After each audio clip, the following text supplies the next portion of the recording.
اعوذ باللہ من الشیطان الرجیم بسم اللہ الرحمن الرحیم اما بعد فإن خیر الحدیث کتاب اللہ وخیر الہدی ہدی محمد صلی اللہ علیہ وسلم وشر الامور محدثاتها وکل بدعۃ ضلالہ یا ایھا الناس اعبدوا ربکم الذی خلقکم والذین من قبلکم لعلکم تتقون الذی جعل لکم الارض فراشا والسماء بناء وانزل من السماء ماء فاخرج به من الثمرات رزقا لکم فلا تجعلوا للہ اندادا وانتم تعلمون۔ اے لوگو، اپنے اس رب کی عبادت کرو جس نے تمہیں اور تم سے پہلے کے سب کو پیدا کیا، یہی تمہارا بچاؤ ہے، جس نے تمہارے لیے زمین کو بچھونا بنایا اور آسمان کو چھت، اور آسمان سے پانی اتار کر اس سے پھل پیدا کر کے تمہیں روزی دی۔ خبردار، باوجود جاننے کے اللہ کے شریک مقرر نہ کرو۔ تعارف الہ بزبان الہ، یہاں سے اللہ تعالیٰ کی توحید اور اس کی الوہیت کا بیان شروع ہوتا ہے۔ وہی اپنے بندوں کو عدم سے وجود میں لایا، اسی نے ہر طرح کی ظاہری اور باطنی نعمتیں عطا فرمائیں، اسی نے زمین کو فرش بنایا اور اس میں مضبوط پہاڑوں کی میخیں گاڑ دیں اور آسمان کو چھت بنایا۔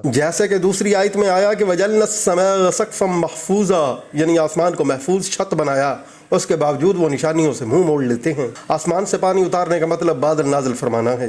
اس وقت جب کہ لوگ اس کے پورے محتاج ہوں، پھر اس پانی سے طرح طرح کے پھل پھول پیدا کرنا ہے جس سے لوگ فائدہ اٹھائیں اور ان کے جانور بھی، جیسے کہ قرآن مجید میں جگہ جگہ اس کا بیان آیا ہے۔ ایک جگہ فرمان ہے اللہ الذی جعل لکم الارض قرارا، اللہ تعالیٰ نے تمہارے لیے زمین کو فرش اور آسمان کو چھت بنایا اور تمہیں پیاری پیاری صورتیں عطا فرمائیں اور بلی بلی روزیاں پہنچائیں۔ یہی اللہ ہے جو برکتوں والا اور تمام عالم کو پالنے والا ہے۔ پس سب کا خالق، سب کا رازق، سب کا مالک اللہ تعالیٰ ہی ہے، اس لیے شرک سے مبرہ ہر قسم کی عبادت کا وہی مستحق ہے، اور فرمایا کہ اللہ تعالیٰ کے شریک نہ ٹھہراؤ جبکہ تم جانتے ہو۔ صحیحین میں حدیث ہے، حضرت ابن مسعود رضی اللہ تعالیٰ عنہ پوچھتے ہیں حضور صلی اللہ علیہ وسلم سب سے بڑا گناہ کون سا ہے؟ فرمایا اللہ تعالیٰ کے ساتھ جو تمہارا خالق ہے کسی کو شریک ٹھہرانا۔ حضرت معاذ والی حدیث میں ہے، جانتے ہو کہ اللہ کا حق بندوں پر کیا ہے؟ یہ کہ اسی کی عبادت کریں اور کسی کو اس کی عبادت میں شریک نہ کریں۔ دوسری حدیث میں ہے، تم میں سے کوئی یہ نہ کہے کہ جو اللہ چاہے اور فلاں چاہے، بلکہ یوں کہے کہ جو کچھ اکیلا اللہ چاہے۔ تو فیل بن سنجرہ حضرت عائشہ رضی اللہ تعالیٰ عنہ کے ستیلے بھائی فرماتے ہیں، میں نے خواب میں چند یہودیوں کو دیکھا اور ان سے پوچھا تم کون ہو؟ انہوں نے کہا ہم یہود ہیں۔ میں نے کہا افسوس، تم میں یہ بڑی خرابی ہے کہ تم حضرت عزیر علیہ السلام کو اللہ کا بیٹا کہتے ہو۔ انہوں نے کہا تم بھی اچھے لوگ ہو، لیکن افسوس تم کہتے ہو جو اللہ چاہے اور محمد صلی اللہ علیہ وسلم چاہیں۔ پھر میں نصرانیوں کی جماعت کے پاس گیا اور ان سے بھی اسی طرح پوچھا، انہوں نے بھی یہی جواب دیا۔ میں نے ان سے کہا افسوس تم بھی مسیح علیہ السلام کو اللہ کا بیٹا مانتے ہو۔ انہوں نے بھی یہی جواب دیا۔ میں نے صبح اپنے اس خواب کا ذکر کچھ لوگوں سے کیا، پھر دربار نبوی میں حاضر ہو کر آپ صلی اللہ علیہ وسلم سے بھی یہی خواب بیان کیا۔ آپ نے پوچھا کیا کسی اور سے تم نے اس کا ذکر کیا ہے؟ میں نے کہا ہاں۔ حضور صلی اللہ علیہ وسلم اب آپ کھڑے ہو گئے اور اللہ کی حمد و ثنا بیان کی اور فرمایا تو فیل نے خواب دیکھا اور تم میں سے بعض کو بیان بھی کیا۔ میں چاہتا تھا کہ تمہیں اس کلمے کے کہنے سے روک دوں، لیکن فلاں فلاں کاموں کی وجہ سے میں اب تک نہ کہہ سکا۔ یاد رکھو، اب ہرگز ہرگز اللہ چاہے اور اس کا رسول کبھی نہ کہنا، بلکہ یوں کہو کہ صرف اللہ تعالیٰ اکیلا جو چاہے۔ ابن مردویہ، ایک شخص نے رسول اللہ صلی اللہ علیہ وسلم سے کہا جو اللہ تعالیٰ چاہے اور آپ چاہیں۔ آپ صلی اللہ علیہ وسلم نے فرمایا کیا تو نے مجھے اللہ تعالیٰ کا شریک ٹھہراتا ہے؟ یوں کہو کہ جو اللہ تعالیٰ اکیلا چاہے۔ ابن مردویہ، ایسے تمام کلمات توحید کے سراسر خلاف ہے۔ توحید باری کی اہمیت کے بارے میں سب احادیث بیان ہوئی ہیں، واللہ عالم۔ تمام کفار اور منافقین کو اللہ تعالیٰ نے اپنی عبادت کا حکم دیا، فرمایا اللہ کی عبادت کرو، یعنی اس کی توحید کے پابند ہو جاؤ، اس کے ساتھ کسی کو شریک نہ کرو جو نہ نفع دے سکے نہ نقصان پہنچا سکے، اور تم جانتے ہو کہ اس کے سوا کوئی رب نہیں جو تمہیں روزی پہنچا سکے، اور تم جانتے ہو کہ اللہ کے رسول تمہیں اس توحید کی طرف بلا رہے ہیں جس کے حق اور سچ ہونے میں کوئی شک نہیں۔ شرک اس سے بھی زیادہ پوشیدہ ہے، جیسے چونٹی جو رات کے اندھیرے میں کسی صاف پتھر پر چل رہی ہو۔ قسم ہے اللہ کی اور قسم ہے آپ کی حیات کی، یہ بھی شرک ہے انسان کا یہ کہنا کہ اگر یہ کتیا نہ ہوتی تو چور رات کو ہمارے گھر میں اوساتے۔ یہ بھی شرک ہے آدمی کا یہ قول کہ اگر بطخ گھر میں نہ ہوتی تو چوری ہو جاتی۔ یہ بھی شرک کا کلمہ ہے۔ کسی کا یہ قول کو جو اللہ چاہے اور آپ، یہ بھی شرک ہے۔ کسی کا یہ کہنا کہ اگر اللہ نہ ہوتا اور فلاں نہ ہوتا، یہ سب کلمات شرک ہیں۔ صحیح حدیث میں ہے کہ کسی نے رسول اللہ صلی اللہ علیہ وسلم سے کہا جو اللہ چاہے اور جو آپ چاہیں، تو آپ صلی اللہ علیہ وسلم نے فرمایا کیا تم مجھے اللہ تعالیٰ کا شریک ٹھہراتا ہے؟ دوسری حدیث میں ہے تم اچھے لوگ ہوتے اگر تم شرک نہ کرتے، تم کہتے جو اللہ چاہے چاہے اور فلاں چاہے۔ ابو عالیہ فرماتے ہیں انداد کے معنی شریک اور برابر کے ہیں۔ مجاہد فرماتے ہیں تم تورات اور انجیل پڑھتے ہو اور جانتے ہو کہ اللہ تعالیٰ ایک اور لا شریک ہے، پھر جانتے ہوئے کیوں اللہ تعالیٰ کا شریک ٹھہراتے ہو؟ 5 احکام مسند احمد میں ہے، رسول اللہ صلی اللہ علیہ وسلم نے فرمایا اللہ حضرت یحییٰ علیہ السلام کو 5 چیزوں کا حکم دیا کہ ان پر عمل کرو، اور بنی اسرائیل کو بھی ان پر عمل کرنے کا حکم دیا۔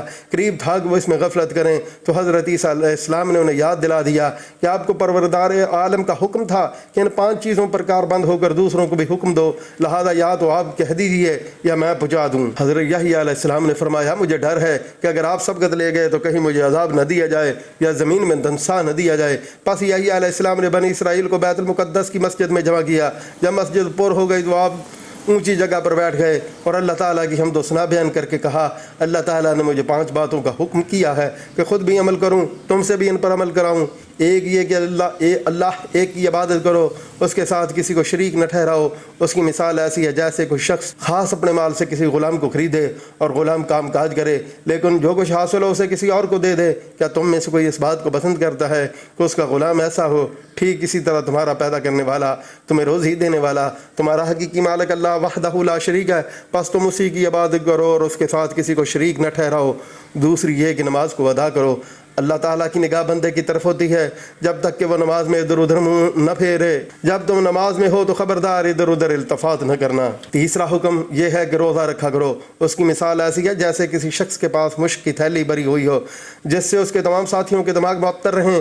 یاد رکھو روزے دار کے منہ کی خوشبو اللہ تعالیٰ کو مشک کی خوشبو سے زیادہ پسند ہے۔ چوتھا حکم یہ ہے کہ صدقہ دیتے رہا کرو۔ اس کی مثال ایسی ہے جیسے کسی شخص کو دشمنوں نے قید کر لیا ہو اور گردن کے ساتھ اس کے ہاتھ باندھ دیے۔ گردن مارنے کے لیے لے جانے لگے تو وہ کہنے لگا کہ تم مجھ سے فدیہ لے لو اور مجھے چھوڑ دو، چنانچہ جو کچھ تھا کم زیادہ دے کر اپنی جان چھڑا لی۔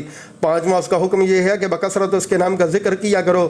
اس کی مثال اس شخص کی طرح ہے جس کے پیچھے تیزی کے ساتھ شیطان دوڑتا آتا ہے اور وہ ایک مضبوط گلی میں گھس جاتا ہے اور وہاں امن و امان پا لیتا ہے۔ اسی طرح بندہ اللہ تعالیٰ کے ذکر کے وقت شیطان سے بچا ہوا ہوتا ہے۔ یہ فرما کر رسول اللہ صلی اللہ علیہ وسلم نے فرمایا میں تم بھی 5 باتوں کا حکم کرتا ہوں جن کا حکم جناب باری نے مجھے دیا ہے۔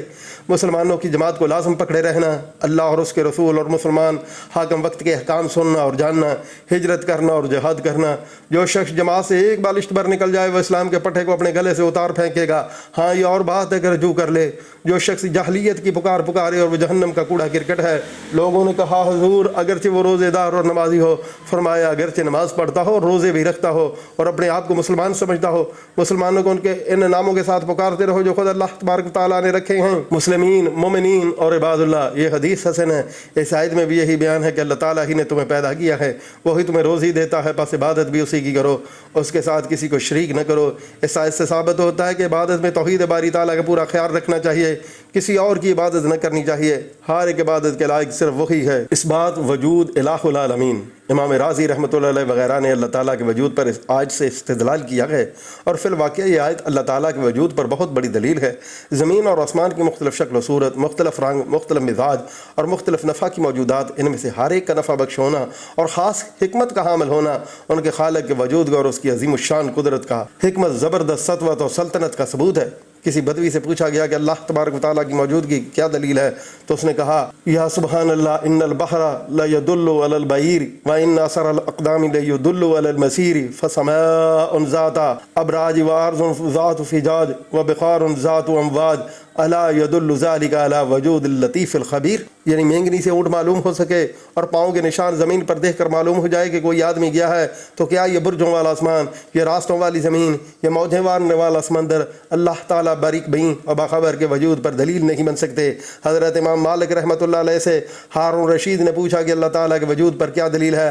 آپ نے فرمایا زبانوں کا مختلف ہونا، آوازوں کا جدا گھر نہ ہونا، نغموں کا الگ ہونا ثابت کرتا ہے کہ اللہ تعالیٰ ہے۔ امام ابو حنیفہ رحمۃ اللہ علیہ سے بھی یہی سوال ہوتا ہے تو آپ جواب دیتے ہیں کہ چھوڑو، میں کسی اور سوچ میں ہوں۔ لوگوں نے مجھ سے کہا ہے کہ ایک بہت بڑی کشتی جس میں طرح طرح کی تجارتی چیزیں ہیں، نہ کوئی اس کا نگہبان ہے نہ چلانے والا ہے، باوجود اس کے کہ وہ برابر آ جا رہی ہے اور بڑی بڑی موجوں کو خود بخود چیرتی پھاڑتی گزر جاتی ہے، ٹھہرنے کی جگہ پر ٹھہر جاتی ہے، چلنے کی جگہ چلتی رہتی ہے، نہ اس کا کوئی ملا ہے نہ منتظم۔ سوال کرنے والے داخریوں نے کہا کہ سوچ میں پڑ گئے، کوئی عقل مند ایسی بات کہہ سکتا ہے کہ اتنی بڑی کشتی اتنے بڑے نظام کے ساتھ تلاطم والے سمندر میں آئے جائے جائے اور کوئی اس کا چلانے والا نہ ہو۔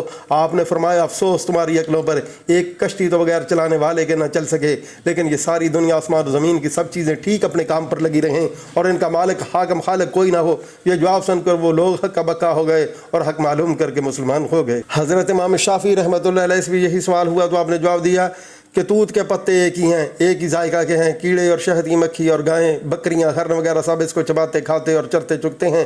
اسی کو کھا کر ریشم کا کیڑا ریشم تیار کرتا ہے، مکھی شہد بناتی ہے، ہرن میں مشک پیدا ہوتا ہے اور گائے بکریاں مینگنیاں دیتی ہیں۔ کیا یہ ثمر کی صاف دلیل نہیں کہ ایک پتے میں یہ مختلف خاص پیدا کرنے والا کوئی ہے اور اسی کو ہم تبارک و تعالیٰ مانتے ہیں، وہی موجد اور ثانی ہے۔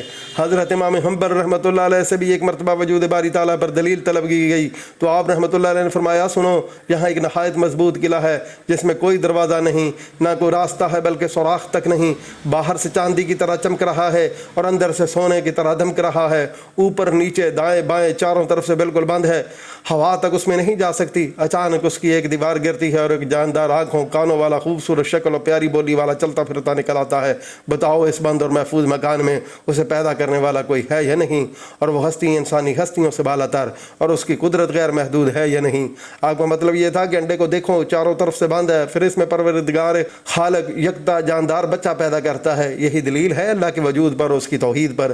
حضرت ابو نواس سے جب یہ مسئلہ پوچھا گیا تو آپ نے فرمایا آسمان سے بارش برسنا، اس سے درختوں کا پیدا ہونا اور ان ہری ہری شاخوں پر خوش ذائقہ میووں کا لگنا ہی اللہ تعالیٰ کے وجود اور اس کی وحدانیت کی کافی دلیل ہے۔ ابن المعتز فرماتے ہیں افسوس اللہ تعالیٰ کی نافرمانی اور اس کی تکذیب پر لوگ کیسے دلیر ہو جاتے ہیں، حالانکہ ہر چیز اس پروردگار کے موجود اور لا شریک ہونے پر گواہ ہے۔ بزرگوں کا مقولہ ہے کہ آسمانوں کو دیکھو، ان کی بلندی، ان کی وسعت، ان کے چھوٹے بڑے چمکیلے اور روشن ستاروں پر نظریں ڈالو، ان کے چمکنے دمکنے، ان کے چلنے پھرنے، ٹھہر جانے، ظاہر ہونے اور چھپ جانے کا مطالعہ کرو۔ سمندروں کو دیکھو جو موجیں مارتے ہوئے زمین کو گھیرے ہوئے ہیں، اونچے نیچے مضبوط پہاڑوں کو دیکھو جو زمین میں گڑے ہوئے ہیں اور اسے ہلنے نہیں دیتے، جن کے رنگ، جن کی صورتیں مختلف ہیں۔ قسم قسم کی دوسری مخلوقات پر نظر ڈالو، ادھر سے ادھر پھر جانے والی کھیتیوں اور باغوں کو شاداب کرنے والی خوشنما نہروں کو دیکھو، کھیتوں باغوں کو، سبزیوں اور ان کے طرح طرح کے پھل پھول، مزے مزے کے میووں پر غور کرو۔ زمین میں ایک پانی ایک، لیکن شکلیں، صورتیں، خوشبوئیں، رنگ، ذائقہ، فائدہ الگ الگ۔ کیا یہ تمام مصنوعات تمہیں نہیں بتاتی کہ ان کا ثانی کوئی ہے؟ کیا یہ تمام موجودات آواز بلند نہیں کہہ رہی کہ ان کا موجد کوئی ہے؟ کیا یہ ساری مخلوق اپنے خالق کی ہستی، اس کی ذات اور اس کی توحید پر دلالت نہیں کرتی؟ یہ ہیں وہ زور درار دلائل جو اللہ جل وعلا نے اپنی ذات کے منوانے کے لیے ہر نگاہ کے سامنے پیش کر دیے ہیں، جو اس کے لیے زبردست قدرتوں، اس کی پرزور حکمتوں، اس کی لاسانی رحمتوں، اس کے بے نظیر انعاموں، اس کے لازوال احسانوں پر دلالت کرنے کے لیے کافی وافی ہیں۔ ہم اقرار کرتے ہیں کہ نہ اس کے سوا کوئی پالنے والا ہے، نہ اس کے سوا کوئی پیدا کرنے اور حفاظت کرنے والا، نہ اس کے سوا کوئی معبود برحق، نہ اس کے سوا کوئی مسجود۔ لا شک ہاں دنیا کے لوگوں سن لو، میرا توکل اور بھروسہ اسی پر ہے، میری انابیت اور التجا اسی کی طرف ہے، میرا جھکنا اور پست ہونا اسی کے سامنے ہے، میری تمناؤں کا مرکز، میری امیدوں کا آسرا، میرا ماوا و ملجا وہی ایک ہے، اس کے دست رحمت کو تکتا ہوں اور اسی کا نام جپتا ہوں۔